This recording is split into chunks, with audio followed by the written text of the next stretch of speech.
अख्तर साहब भैया वो चलने में बात है। ओवैसी साहब आएंगे हैदराबाद का, देख लो जाके निज़ाम ताम क्या है। हैदराबाद के मुसलमान, हैदराबाद के नौजवान एक भी सीमांचल काम करने आ रहे हैं, लेकिन सीमांचल के सैकड़ों नहीं, हजारों नहीं, लाखों नौजवान हैदराबाद जा रहे हैं। ये ओवैसी साहब करेंगे, ये अख्तर ईमान करेंगे। इस पर आपको यकीन नहीं हो रहा है क्या? अरे हो रहा है, आप लोगों को यकीन नहीं हो रहा है? पतंग कट रही कि उड़ रही है?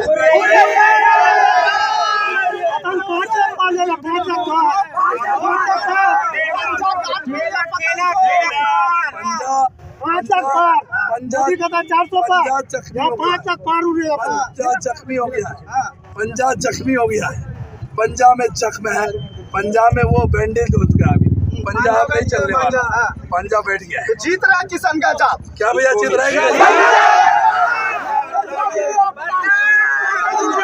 पंजा कानून में जब काम नहीं किया तो सब पंजाब में कुआं हो गया। अरे ओवैसी साहब जज्बात भर के चले गए। एक बात बोलेगा भाई,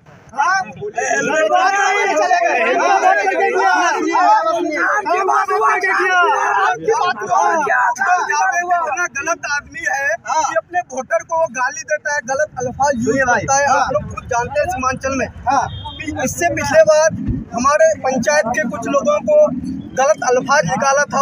वो अब किस मुंह से लौचा या महजबतना पंचायत जाता है वोट मांगने के लिए, वो आप तय करेंगे। आप भी यहाँ के वोटर हैं, वो तो मीडिया है, हम भी जानते हैं मीडिया प्रभारी हैं, लेकिन आपको भी इतना हक है, इतना पता है कि किसको वोट। कश्मीर का बेटा है, वो दिल्ली का बेटा है, लोगों को यहाँ का गरीब जनता को इडियट बोलता है, इडियट बोलता है, इडियट बोलता है। दिल्ली जाए तो कौन इस बार पतंग कट रही है? क्या लग रहा है? देखिए मेरा बात सुनिए, मैं पहले मलेशिया में रहता था, 12 साल मेरा हो गया उधर रहने का, ठीक है। कंपनी मेरे को छुट्टी नहीं दे रहा था, लास्ट में क्या किया, रिजाइन मार के आया है अब्दुलरहमान को वोट देने के लिए। सबसे पहला मेरा पहला वोट होगा अब्दुलरहमान के लिए, सबसे पहला वोट होगा मेरा अब्दुलरहमान के लिए। मैं रिजाइन मार के आया।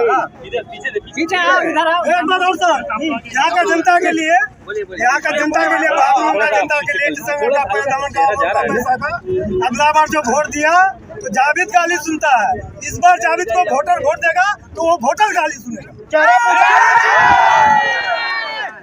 उनके पास पावर था, उन्होंने पब्लिक को इडियट किया। दूर से थोड़ा पावर पब्लिक के पास है, तो पब्लिक पावर इस्तेमाल करेंगे, फिर बताएंगे इडियट कौन है ना। दूसरी बात यह है, हम उस पार्टी को क्यों वोट करें जो पार्टी जो है मुसलमानों की जो शरीयत है वो रूह है, उस शरीयत के मामले में जब पार्टी हमारे को बोलने की इजाज़त नहीं देती है हमारे लीडर को, तो हम ऐसे पार्टी को वोट करके क्या फ़ायदा है। मौलाना असरार ने ये कहा है और आज रिकॉर्ड है, उनसे जब सवाल किया मीडिया ने कि आप ट्रिपल तलाक में आपने बोला क्यों नहीं, तो उन्होंने कहा कि मुझे बहुत अफसोस है, पार्टी ने मुझे बोलने का इजाज़त नहीं दिया। और पार्टी बोलने का इजाज़त किसको देती है? रंजीता रंजन को। अब आप बताइए, शरीयत का, इस्लाम का, कुरान हदीस की जानकारी ज़्यादा मौलाना असरार को थी या रंजीता रंजन को थी? ये लॉजिक की बात है। तो जो पार्टी हमारे कौम के लिए, हमारी शरीयत के लिए हमें बोलने, जो हमारी रूह है, हमें बात रखने की इजाज़त नहीं देती है, तो फिर वो हमारे लायक नहीं है। हमारे लायक वही है जो हमारे मुस्तकबिल को मद्देनजर रखते हुए, जो शरीयत हमारी रूह है, उस पर जो पहरा दे, हम उसके लिए काम करेंगे इंशाअल्लाह। रैली में भीड़ होती है लेकिन वोट में तब्दील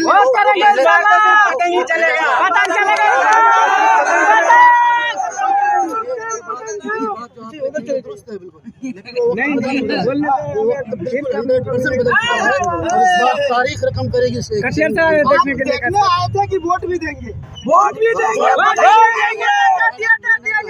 मैंने आज तक कोई जो है इसका MIM का पद नहीं लिया है, लेकिन किशनगंज में जब 2015 में अख्तर साहब 16 अगस्त को सबसे पहले ओवैसी साहब आए थे, उस वक्त से मैं शामिल हूँ। ये और बात है, मैंने कोई ओहदा नहीं लिया, बेलौस खिदमत कर रहा हूँ आज तक और करता रहूँगा इंशाअल्लाह। आपको क्या लग रहा है? ओवैसी साहब आए, भड़का के चले गए। नहीं, काम की बात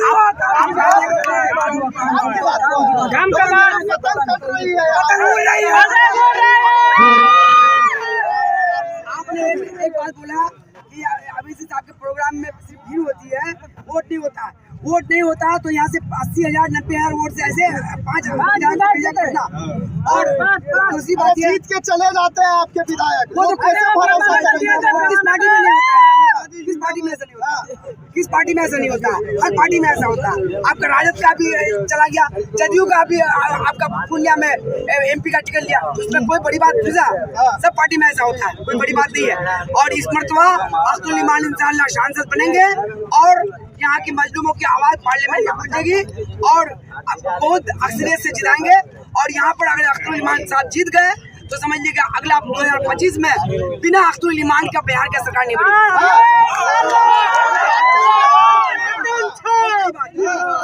आप क्या कहेंगे? आप यहाँ पर आए और इसी को सुने। हम इसलिए वोट अख्तरुल ईमान को नहीं करेंगे कि वो MP बने, वोट इसलिए करेंगे हम अपना लीडरशिप तैयार करना चाहते हैं। अपना लीडरशिप हो गया हमारे अपने लीडरशिप हमारी कांग्रेस ने हमारे साथ एक बहुत बड़ा धोखाबाजी किया। हमारे पॉपुलेशन के हिसाब से हमारा टिकट भी नहीं दिया वो पूरे हिंदुस्तान में। मुझे आंख बंद करके हमने 70 साल तक उसको वोट दिया। किशनगंज को क्या दिया? न कोई यूनिवर्सिटी दिया, न कोई एजुकेशन में, न कोई चिकित्सा में, न कोई सुविधा में, न रोजगार में, और न ही हमको कोई इंडस्ट्रियल एरिया दिया। तो इसीलिए हमको अपनी आवाज बनाना है, हमको अपना नेता चुनना है। और अख्तरुल ईमान नेता नहीं, वो बेटा है सीमांचल का, और सीमांचल का वो दूसरा गांधी है। याद रखिएगा, आने वाला वक्त में आप लोगों को रीजन आएगा कि ये 8 क्लास पढ़ा लिखा CM नहीं बनेगा। वो जो चाहे ऐसा हो, ऐसा कभी नहीं होगा। आप अख्तरुल ईमान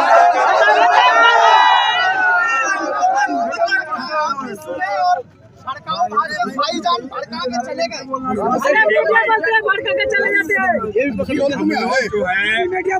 हमारे भाषण को सुने, लेकिन पिछले जो है वो सारे कारनामाओं को भुला करके इस बार हम लोग पतंग छाप को भारी वोटों से जिता करके कामयाब करेंगे और किशनगंज पूरे सीमांचल को कामयाब बनाएंगे। अब रास्ता हम लोग को खोलना पड़ेगा और आंख अब हम लोग पहले सोए हुए थे, अब जाग चुके हैं। इंशाअल्लाह इस बार हम लोग भारी मतों से अख्तरुल भाई को जिताएंगे। इंशाअल्लाह हम लोगों का दुआ भी है और वोट भी देंगे 26 तारीख को। ये मेरी आखिरी बात है।